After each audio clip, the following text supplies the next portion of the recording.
ശ്രീമന്നാരായണീയം ദശകം 4 അഷ്ടാംഗയോഗവും തത്സിദ്ധിപ്രകാരവും. ഗജാനന പത്മാർക്കം ഗജാനനമഹർനിശം അനേകദന്തം ഭക്താനാം ഏകദന്തമുപാസ്മഹേ. സരസ്വതി നമസ്തുഭ്യം വരദേ ജ്ഞാനരൂപിണി വിദ്യാരംഭം കരിഷ്യാമി സിദ്ധിർഭവതു may സദാ.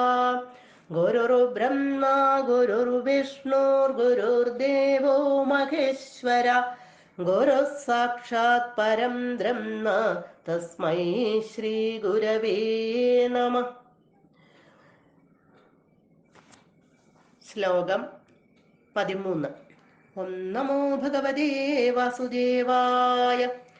തത്ര വാ തവ പദേധവാ വസൻ പ്രാകൃത പ്രളയേതി മുക്തദാ സ്വേച്ഛയാ ഖലു പുരാ വിമുച്യതേ സംവിഭിദ്യ ജഗദണ്ഡമോജസാ.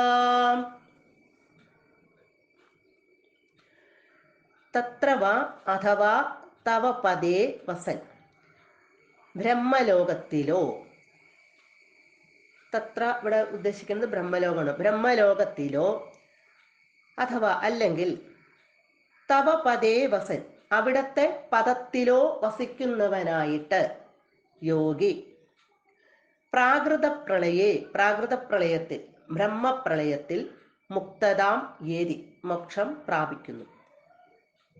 അഥവാ അല്ലെങ്കിൽ സ്വേച്ഛയ ഇച്ഛാനുസാരം അവരവരുടെ ഇഷ്ടപ്രകാരം പുരാഖലു പ്രാകൃത പ്രളയത്തിന്, അതായത് ബ്രഹ്മപ്രളയത്തിന് മുമ്പ് തന്നെ, പുരാഖലു മുമ്പ് തന്നെ, ഓജസ ജഗദണ്ഡം തൻ്റെ യോഗബലം കൊണ്ട് ബ്രഹ്മാണ്ഡം സംവിഭിദ്യ പിളർന്നിട്ട് വിമുച്യതേ മോക്ഷം പ്രാപിക്കുന്നു. ഇവിടെ 12ാമത്തെ ശ്ലോകത്തിൽ നമ്മൾ കണ്ടു, ധ്രുവപദത്തിനപ്പുറം മഹർലോകത്ത് സുഖമായി വസിക്കുന്നവർക്ക് അനന്തന്റെ മുഖത്തു നിന്ന് ഉയരുന്ന അഗ്നിയുടെ ചൂടുകൊണ്ട് പീഡിപ്പിക്കപ്പെടുന്ന സമയം അവർ ഭഗവാനെ തന്നെ ശരണം പ്രാപിക്കുന്നു, എന്നിട്ട് ബ്രഹ്മലോകത്തെ പ്രാപിക്കുന്നു. അല്ലെങ്കിൽ അനന്തന്റെ ആ മുഖത്തു നിന്ന് ഉയരുന്ന അഗ്നിയുടെ ചൂട് തട്ടാതെ അതിന് മുമ്പ് തന്നെ, അഗ്നിപീഡയ്ക്ക് മുമ്പ് തന്നെ ചിലപ്പോൾ അവർ ബ്രഹ്മലോകത്തെ പ്രാപിക്കുന്നു എന്ന് പറഞ്ഞു. ഇവിടെ ബ്രഹ്മലോകത്തിൽ പ്രാപിച്ച ആ ആളുകളുടെ കാര്യമാണ് ഈ പറയണത്, ആ ആത്മാക്കളുടെ കാര്യമാണ് ഈ പറയണത്. ബ്രഹ്മലോകത്തിൽ പ്രാപിച്ചു കഴിഞ്ഞാൽ അവിടെ ഭഗവത് പദത്തിലൊന്നെങ്കിൽ ബ്രഹ്മലോകത്തിലോ അതല്ലെങ്കിൽ ഭഗവത് പദത്തിലോ വസിക്കുന്ന ആ യോഗി ബ്രഹ്മപ്രളയത്തിൽ മോക്ഷം പ്രാപിക്കുന്നു. അവിടെയും സ്വേച്ഛാനുസാരം അവരവരുടെ ഇഷ്ടപ്രകാരം അതിനു മുമ്പ് തന്നെ, ബ്രഹ്മപ്രളയത്തിന് മുമ്പ് തന്നെ തൻ്റെ യോഗബലം കൊണ്ട് ബ്രഹ്മാണ്ഡത്തെ ഭേദിച്ച് മോക്ഷം പ്രാപിക്കുന്നു.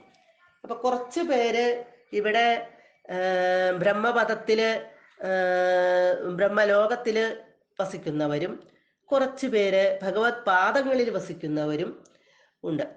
ഈ രണ്ട് കൂട്ടരിലും മോക്ഷം എങ്ങനെ വരുന്നു എന്ന്, ബ്രഹ്മപ്രളയത്തിൽ മോക്ഷം പ്രാപിച്ചു പോകുന്നു കുറെ പേര് യോഗികളായിട്ടുള്ളവര്. മറ്റുള്ളവര് അതിനു മുമ്പ് തന്നെ തൻ്റെ യോഗബലം കൊണ്ട്, ബ്രഹ്മപ്രളയം വരുന്നതിന് മുൻപ് തന്നെ തൻ്റെ യോഗബലം കൊണ്ട് ബ്രഹ്മാണ്ഡത്തെയും ഭേദിച്ച് മോക്ഷത്തെ പ്രാപിക്കുന്നു. അങ്ങനെ പലതരത്തിലാണ് ഈ ജീവൻ ശരീരം വിട്ടു പോയി കഴിയുമ്പോൾ ഉണ്ടാകുന്ന അവസ്ഥകൾ. ആ അവസ്ഥകളാണ് ഇപ്പൊ കുറച്ച് ശ്ലോകങ്ങളിലായിട്ട് ഇങ്ങനെ വിവരിച്ചുകൊണ്ടേ ഇരിക്കുന്നത്. സർവത്ര ഗോവിന്ദ നാമ സങ്കീർത്തനം ഗോവിന്ദ ഗോവിന്ദ.